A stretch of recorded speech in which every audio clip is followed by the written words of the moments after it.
Hello student, कैसे हैं आप सब। एक बार पुनः से कोचिंग क्लासेस पर स्वागत है। और क्लास 12 फिजिक्स एनसीईआरटी में आज छोटे छोटे दो महत्वपूर्ण टॉपिक चर्चा करेंगे। एक है आपका अध्यारोपण का सिद्धांत, दूसरा है आपका व्यतिकरण। ये दोनों क्वेश्चन इंपॉर्टेंट हैं और 2 अंक में पूछे जाते हैं। तो शुरू करते हैं। पहले बच्चों, अध्यारोपण का सिद्धांत तो पहले अपन देख लेते हैं। ये अध्यारोपण का सिद्धांत जो है 2 या 2 से अधिक तरंगों के लिए नियमित रूप से लागू होता है। यानी जो अध्यारोपण का सिद्धांत है केवल एक तरंग के लिए सेटिस्फाइड नहीं है। क्लियर है। जो आपका अध्यारोपण का सिद्धांत है एक तरंग के लिए नहीं है, इसमें 2 या 2 से अधिक तरंग होने चाहिए। तो जब 2 या 2 से अधिक तरंगे किसी माध्यम में चलती हैं, जैसे मैं मान के चलता हूँ, थोड़ा समझिएगा। ये आपका मान लीजिए अक्ष है और इस अक्ष पर तरंग इस प्रकार से चलती है, सुरंग फिर गर्त फिर सुरंग फिर गर्त फिर सुरंग, है ना, ऐसे चलती जाती है। ये आपका एक तरंग है। दूसरा तरंग चला और इस प्रकार चला, देखिएगा दूसरा भी तरंग चला, इस प्रकार चला कि पहला जैसे हमारे पास ये हमारा सुरंग है पहले तरंग का, दूसरा भी सुरंग उसी पर अध्यारोपित हो गया। और जब उसका गर्त हुआ तो पहले तरंग के गर्त के साथ अध्यारोपित हो गया। फिर हमारा जो सुरंग गया तो पुनः सुरंग के साथ ही अध्यारोपित हो गया। फिर गर्त में गया तो पुनः गर्त के साथ अध्यारोपित हो गया। तो इस क्रम में चलता है। अर्थात हमने क्या देखा, एक हमारा था y1 विस्थापन और दूसरे का था y2। यानी जब 2 या 2 से अधिक तरंगे किसी माध्यम में चलकर एक दूसरे पर अध्यारोपित होते हैं। देखिए ये पहला तरंग था, इसके बाद दूसरा y2 है ना, y2 विस्थापन का दूसरा तरंग है। तो दूसरा तरंग भी इसी प्रकार से, है ना, उस पर अध्यारोपित हो रहा होता है।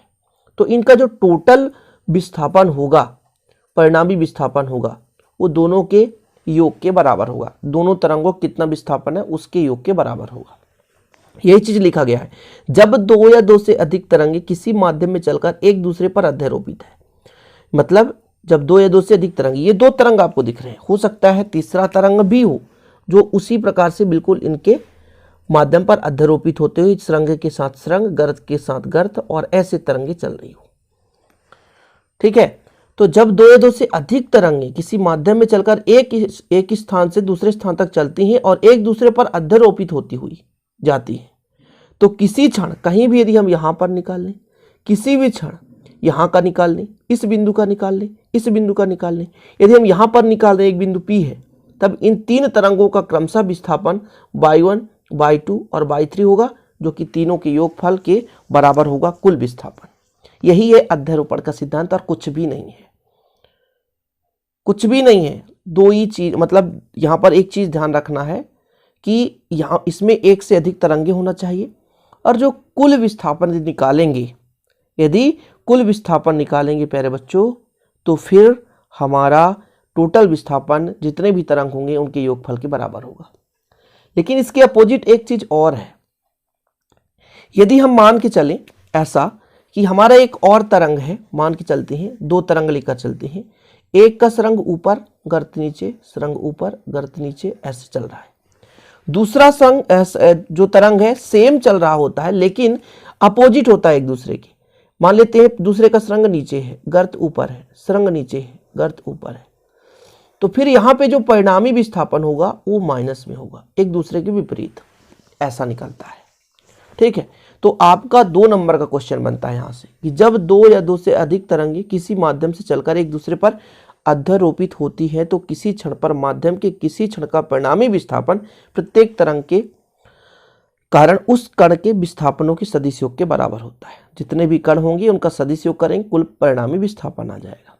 इस प्रकार यदि अध्यारोपित होने वाली तरंगों के कारण किसी क्षण माध्यम के किसी कण का विस्थापन क्रमशः, मतलब कई सारे कण होंगे उनका विस्थापन क्रमशः कितना y1 y2 y3 है, तब टोटल जो विस्थापन हो जाएगा अध्यारोपण के सिद्धांत से y बराबर y1 plus y2 plus y3 yn, कई सारे कण हो सकते हैं, कई सारे तरंग हो सकते हैं, इसलिए yn।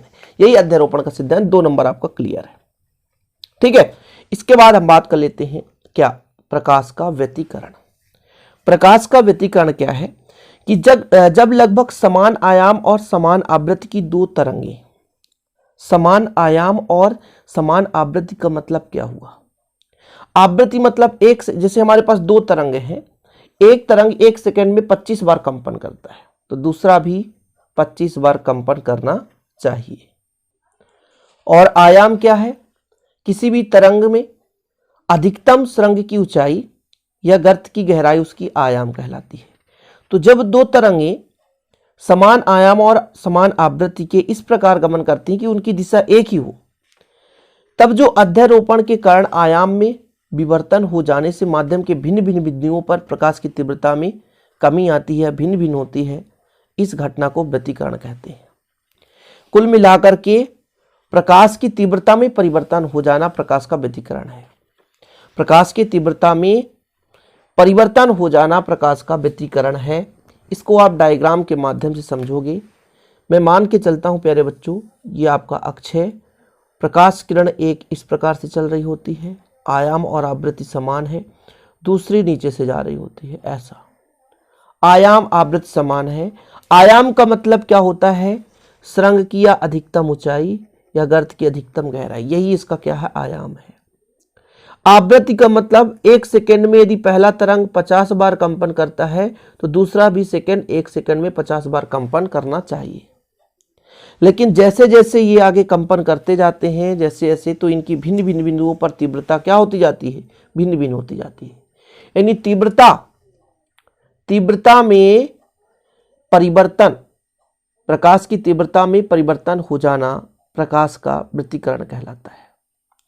इस परिघटना के आधार पर प्रकाश की तीव्रता में कमी होती है। क्या कहा गया? जब लगभग समान आयाम और समान आवृत्ति की दो प्रकाश किरणें या दो तरंगें एक ही दिशा में गमन कर रही होती, एक ही दिशा में जा रही होती,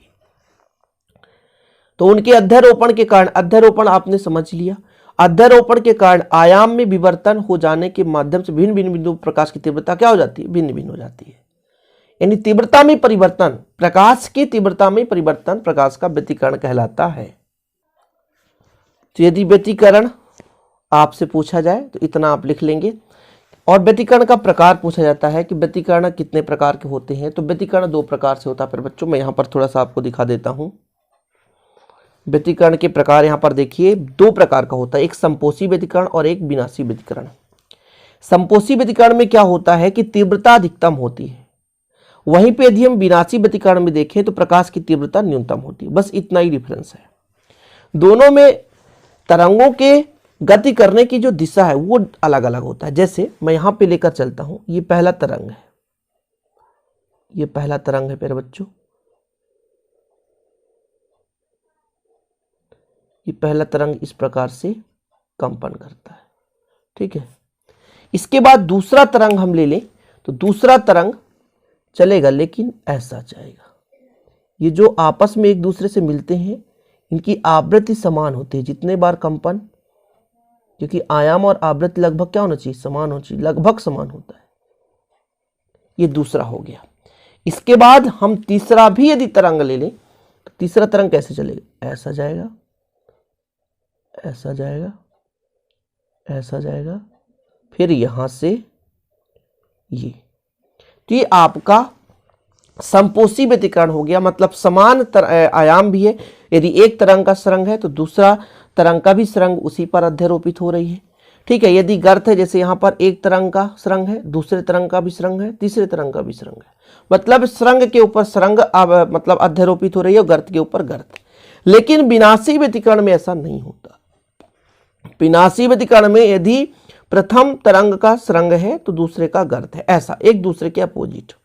यहां से चल रहा होता है, यहां से चला, ये ऐसा गया, फिर ऐसा गया, ये पहला तरंग है, ठीक है। क्या है ये? पहला तरंग। फिर आपका दूसरा तरंग यहां से चल रहा होता है, तो एक दूसरे के अपोजिट होते हैं। इस कारण से इनको हम 2 भागों में बांट कर रखे हैं। व्यतिकरण के 2 प्रकार हैं। क्वेश्चन 2 अंक के पूछे जाते हैं। व्यतिकरण क्या है? व्यतिकरण क्या है? Kind of interference. तो संपोषी व्यतिकरण में जब 2 प्रकाश तरंगों के व्यतिकरण के कारण प्रकाश की तीव्रता अधिकतम होती है तो इस स्थिति को प्रकाश का हम संपोषी व्यतिकरण कहते हैं।